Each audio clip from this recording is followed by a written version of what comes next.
Perhaps Destiny 2's most hotly anticipated expansion of all time, the Witch Queen, is finally approaching, and we've got you covered with everything there is to know. The release date, early leaks, and more. Here's the full rundown. Ever since the release of Destiny in 2014, we've seen at least one major expansion with each passing year.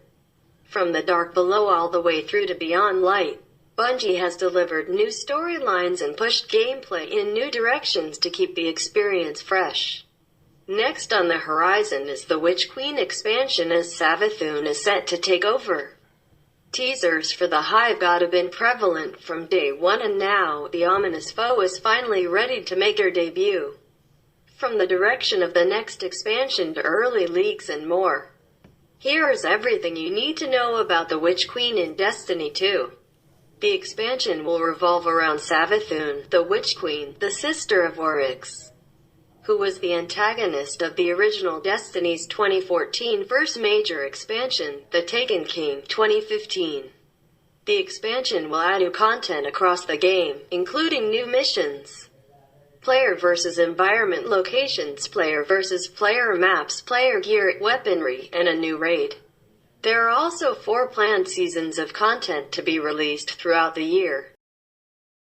The Witch Queen will introduce a new location, Savathun's throne world, within the Ascendant Realm. In addition to world activities, a new raid associated with the throne world will be introduced. 2 additional dungeons will also be added over the course of the expansion.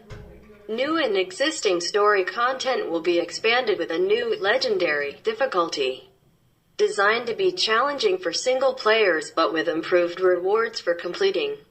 At the same time, some content from Forsaken 2018 will enter the Destiny content vault and be removed from the game. This will include the Tangled Shore destination and its activities, but not the Dreaming City, the Last Wish raid, the Shattered Throne dungeon, or the Strikes. Ahead of this, Forsaken's campaign will be made free to play for all players on December 7th, 2021, with a bundle pack available to purchase to access the endgame content for players who do not already own Forsaken, while the other seasonal activities from Beyond Light 2020 will be removed.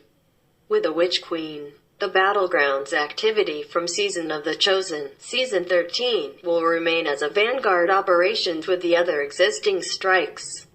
Savathun's Lucent Brood, Hive warriors that carry the power of light, will be a new major enemy within the Witch Queen. They will have similar light-focused abilities within the Arced Solar and Void classes as the player's guardian characters, as well as their own ghosts that can resurrect them unless the guardians can destroy the ghost within a limited window. Beyond Light introduced Stasis as a power of darkness, which, unlike the other 3 powers of light, which each had 3 subtrees that could be selected, used customizable aspects and fragments to give the player more customization of how Stasis could be used. Over the course of the Witch Queen, Bungie will bring similar aspects and fragments to the original light powers, starting with Void at the launch of the Witch Queen. These changes will maintain the basic abilities but allow players to modify and mix effects atop these powers. Bungie does plan to introduce additional darkness powers but does not plan on adding these until after they have completed the light power conversion within the Witch Queen. Witch Queen will introduce a new weapon type, the Glaive, which will have both melee and short-range attacks as well as defensive capabilities. Unlike most other weapon drops which have randomized perks, Glaives will have abilities that can be customized by the player. While Bungie had not yet described the system, game director Joe Blackburn stated it would not be similar to weapon crafting in massively multiplayer online games. It would not favor experienced players with numerous existing resources over novice players, and would not have to pay to win style mechanics. Blackburn stated this crafting system will allow players to customize a weapon to their playstyle or to shift a weapon within the game's changing meta, without having to farm for a new version of the weapon. Other significant gameplay changes include the seasonal artifact, which provides unique mods for a season as introduced in Shadowkeep, will continue to be used in the Witch Queen. but players will be able to gain more than the standard 12 of 25 mods through experience gains, though each mod beyond the 12th will have an increasing experience cost to obtain. The cost to switch element type on armor will be significantly reduced to primarily Glimmer, the normal in-game currency, and an upgrade module. This change is intended to reduce the need for players to keep a range of armor in their inventory and vaults to cover the different elements. Orbs of light will no longer be generated from performing multi-kills with a masterworked weapon, but instead will be generated by a set of helmet mod that will generate orbs when a weapon of the same element or type as the mod is used to create multi-kills. This is to tie into the new weapon crafting system. With a new Destiny 2 expansion comes a new destination to explore.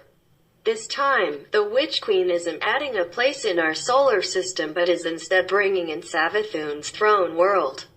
For anyone that does not know, throne worlds are small universes created by powerful Hive gods that prevent them from ever truly dying in the normal material universe.